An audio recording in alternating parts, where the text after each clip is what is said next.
Hey, welcome into Sports Bit 2.0. Pauly and Teddy. Big show coming up. Big game breakdown. We'll go rapid fire with the 4 play-in games. We'll turn the shot clock on. The 1 seed that's going out early. And, of course, bad beats, bad bets, bad for the books.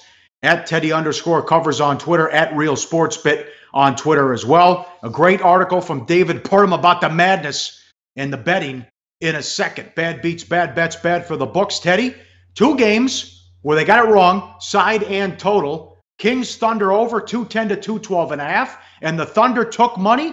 Spurs Rockets over, and the side they bet San Antonio. The Rockets are impervious to bad spots. They win by 16. Yeah, that's what you were saying yesterday, and you nailed that. But let's start with Sacramento and OKC. Over 210 up to 212.5. Wrong. Oklahoma City minus 12.5 up to minus 13.5. Wrong. Spurs Rockets over 208 to 211.5. Wrong. Spurs plus 13 to plus 11. Wrong. A double-digit favor or double-figure favorites. Jockeying for playoff position. They're not looking to push tempo. We certainly saw that last night. I was surprised at all the over money in those 2 ball games, and I wasn't shocked at all to see the Rockets cover another number against a San Antonio is now number 10 in the West, Pauly. The Spurs, number 10 in the West, they have a miserable record since January 1st. The Rockets last night, defense, depth, tempo. Trevor Ariza, the only guy to reach 30 minutes. 10 different players played at least 15 minutes on the floor for Houston last night.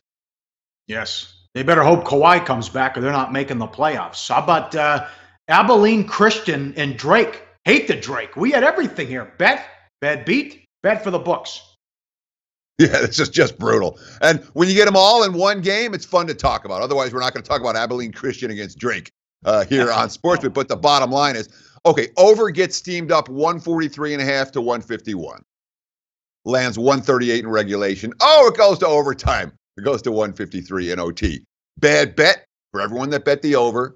Bad for books. All those bets won. And bad beat for anyone that played the under after the move. It was a right side. I mean, that total was not supposed to be a sweat. 69 to 59, 2 minutes left. You got under 151 in your pocket. You're feeling pretty good. But a 10-0 Abilene Christian run down the stretch tied it, and the OT doomed all of those under bets. So, yeah, bad beat, bad bet, and bad for the books, Pauly, all in one game. Horrible. Nobody can play a full game. You see, Xavier was up 17 against Providence. These teams fall asleep. Tech was up 21 in the second half against Notre Dame and lost. It's an epidemic. Great article by David Purdom, ESPN Chalk, ESPN.com. Americans will bet more than $10 billion on the NCAA Tournament, including office pools and traditional wages with bookmakers. This was released by the American Gaming Association. Only 3% will be bet legally. 18% of Americans will fill out a bracket. There's a great quote here from Jeff Freeman, the CEO of the American Gaming Association. Our current sports betting laws are so out of touch with reality, we're turning tens of millions of Americans into criminals for the simple act of enjoying college basketball. Come on, Supreme Court. Come on, New Jersey. Yeah, tick, tick, tick. It's coming, man. You can feel it. But I thought that Jeff Freeman quote was great. I mean, you want to talk about nailing it. He nailed it. Yep. So out of touch with reality, the laws are. We're turning tens of millions of Americans into criminals for the simple act of enjoying college basketball. When we're talking about the office pools, which are technically illegal, pick'em pools, squares, all that stuff, technically illegal. The numbers are astounding, Pauly. Astounding. $10 billion on the big dance, and 97% of it is quote-unquote illegal. Yeah. We can fix that problem. I'm hoping the Supreme Court will do that in short order moving forward. A record $429 million was bet on basketball at Nevada sportsbooks last March. Record Super Bowl handle, and Nick Bogdanovich at William Hill has told me they are going to shatter the Masters handle as well. We had a good tweet too from a viewer about tell the NBA and Major League Baseball to get bent with that 1% integrity fee. Who the hell would watch the NIT if you couldn't bet on it? Or the CBI or the CIT? Give me a break. An excellent tweet. Yeah, take the under on that 1% integrity fee. We've seen resistance from state legislatures to paying off the leagues for all of that. Whatever. You want to do some brackets, Pauly? You ready? Do it. Do it. Take it away. Let's take a look. And of course, we didn't want to put everything on the screen. It would be a nightmare if you guys tried to jot everything down. We put Final Four, semifinals, champion. Yeah, I was going to talk Duke.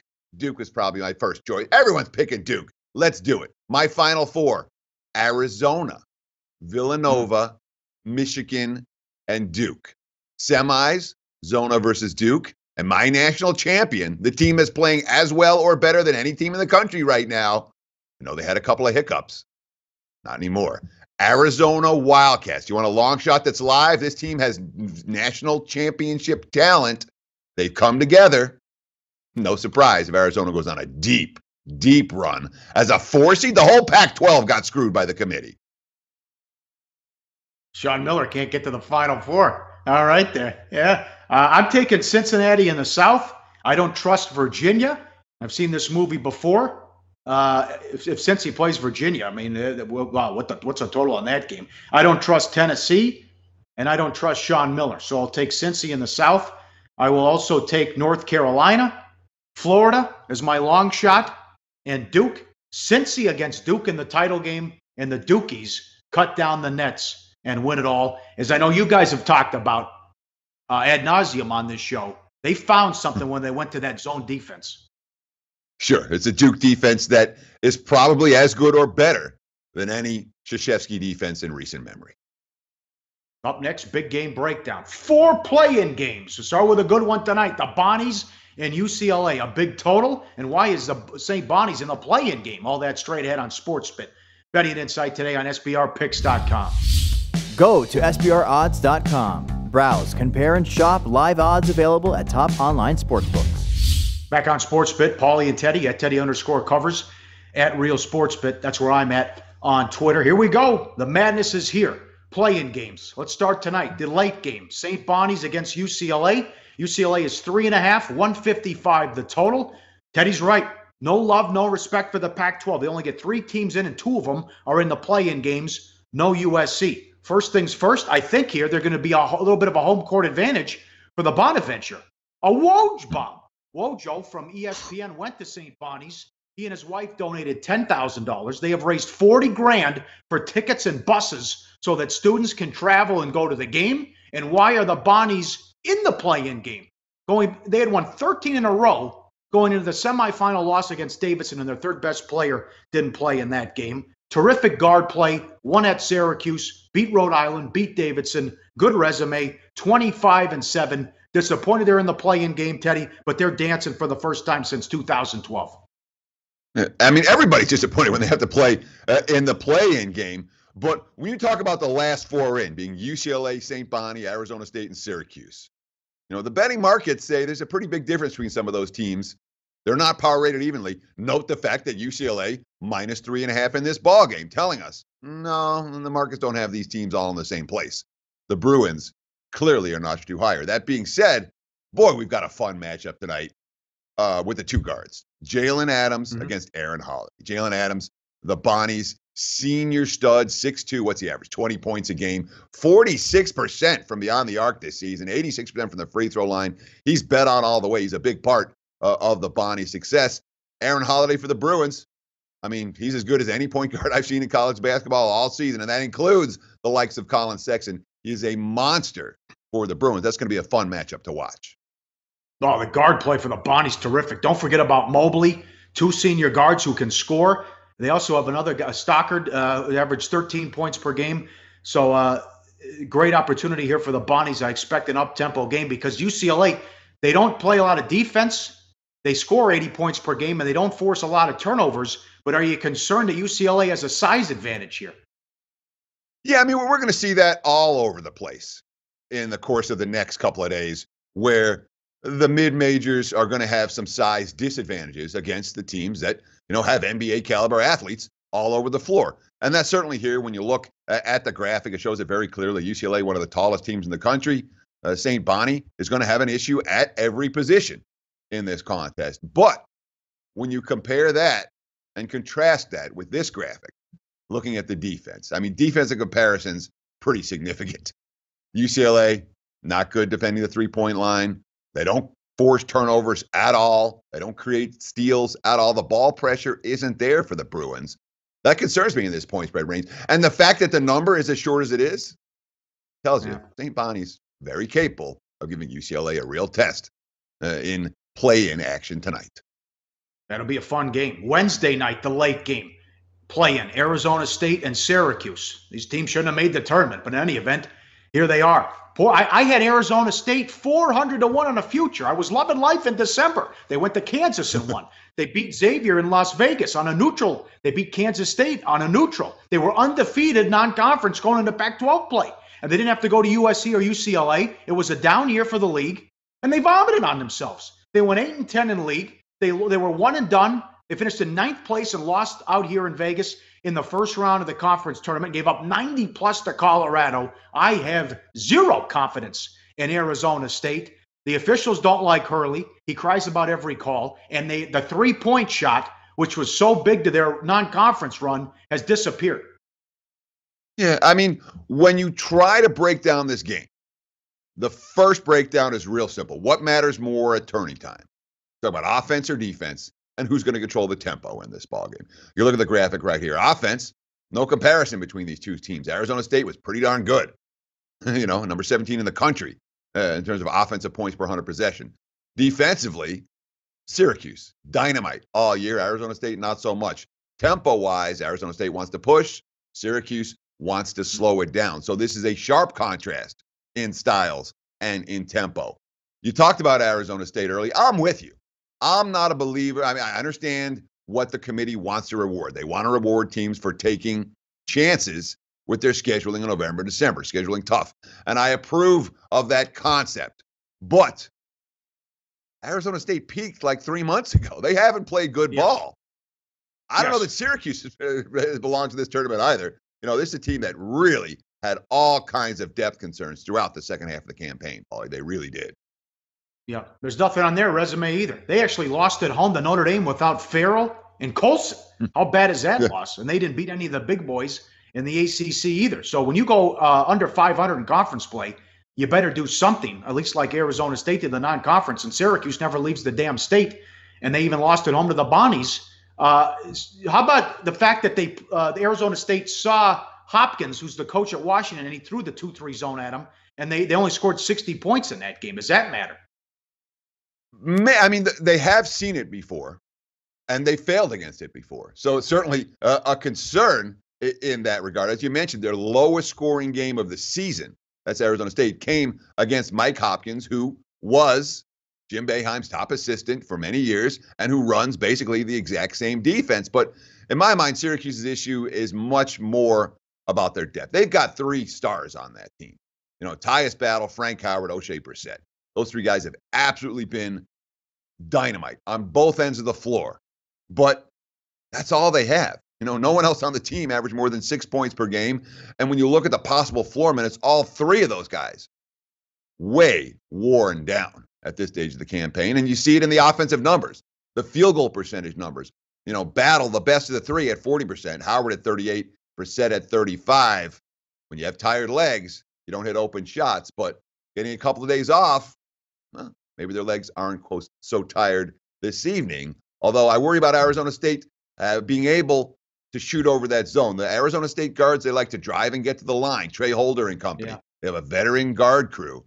Shooting over the threes, well, their top 3 scorers all at 36% from beyond the arc or higher. But I wouldn't say Arizona State's a great 3-point shooting team. They're not. The stats show it. And that concerns me against Syracuse tonight. Or on Wednesday, I should say.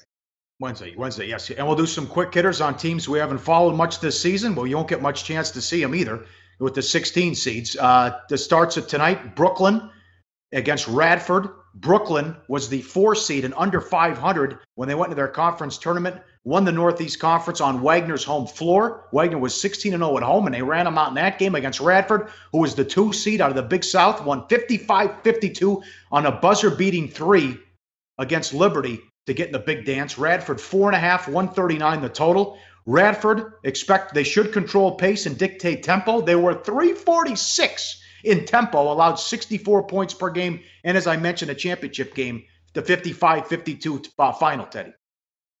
Yeah, I mean, the big battle in this ballgame is for tempo. As you mentioned, Radford, they don't just play slow.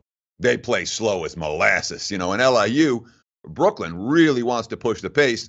They're not a team that is particularly adept in a half-court slowdown game. In general, you got to say, it's easier to slow a game down than it is to speed one up. And when you look at LIU, their defense isn't weak, maybe too weak to force anything. The defensive efficiency numbers, very, very ugly for LIU, number 294 in the country. Of course, the seconds per shot, when you look at the pace numbers, pretty dramatic. Radford, number 345, LIU, number 104. LIU's got the scorers, no question about it, and Hernandez and Clark. But Radford has the depth, and Radford plays the defense. In my mind, that gives them at least something of an edge. We'll get back to this game when it comes to play of the daytime. All right, and one more. This is the early game Wednesday. NC Central against Texas Southern. Southern is 146 the total. Southern is the first team since 1985 to start the season 0-13 or worse and make the big dance. Look at their schedule, how they started. But in any event, here they are. Most people think NC Central's the worst team, power rated wise, in the field. I didn't see much of this of either team here, Teddy. I don't know what to make of this one. Although we have Mike Davis sighting, who was the head coach at Indiana a long time ago. Yeah, I mean, one thing that I try not to do, I try not to make bets on teams that I don't know that much about. And these are two teams flat out, haven't watched them, haven't paid much attention.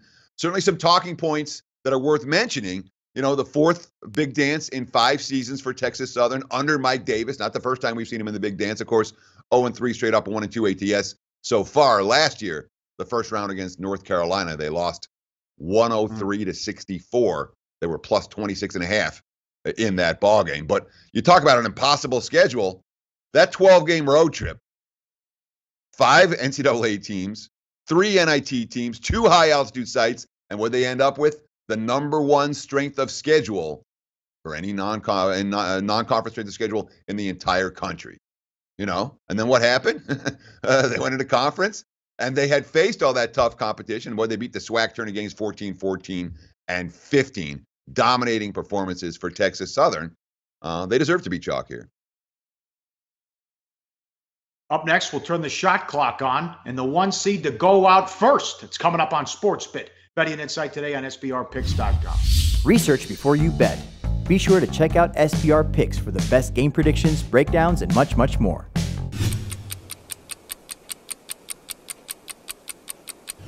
Back on SportsBit 2.0, Pauly and Teddy, new feature on the show. I like it. They came up with this in the office. I think it's a great idea. Let's turn on the shot clock. We finished the show. The 1 seed to go out first, I'm going to pick Xavier. It's a great program, and I think they're only behind Duke as far as most Sweet 16 appearances the last 10 years, and they made a deep run last year in the tournament. They have been terrific ATS, and they've been solid as a favorite ATS. But I want Xavier as a dog, and in the 5, 6, 7 range as a seed. Now everyone's gunning for them as they're the 1 seed. And the markets don't respect them that much either. They played St. John's in the Big East quarters, and they were only a 6-point favorite. They also hosted Seton Hall earlier this year. They're only 4.5 at home. I do like the fact that Blewett has struggled, and the team has stepped up and played well, even though he struggled, just like the Providence game, although they blew a 17-point lead. But Blewett couldn't buy a basket, and they still were in position to win that game as well. But they will be underdogs if they face Gonzaga. Missouri, Florida State could be tricky in their second matchup. And I just like Virginia, Villanova, and Kansas more as well. I will take Xavier to be the first 1 seed to lose. Dude, if that was a shot clock, you had 4 violations on the 1 shot clock. All right, sir. Real simple. And by the way, I'm with you 100% as Xavier being the most vulnerable number 1 seed. And it's not because they're not an elite basketball team. Look at that freaking region. That region is brutal. Absolutely the toughest region by far. Missouri can make a run. Florida State. Ohio State can make a run. Gonzaga. Houston's a sleeper I like. San Diego State's freaking red hot right now. Michigan's a Final Four caliber team. A&M was ranked 5 in the country earlier this season. North Carolina's the defending champs. That's freaking brutal. And that's why Xavier's the first number 1 seed to go down. All right. Excellent. There you go. Way to be succinct. Money time, play of the day. Long Island, Brooklyn, and Radford under. Betting number 543-544. Under 139. We ran down the numbers with Radford. They will dictate and control tempo in this one. And we'll go the under tonight to start with the play-in games. Very good. We're back tomorrow. Enjoy. The madness is here. The more games to talk about Thursday and Friday. Check us out on SportsBet 2.0. Betting Insight today on SBRPicks.com. We're back.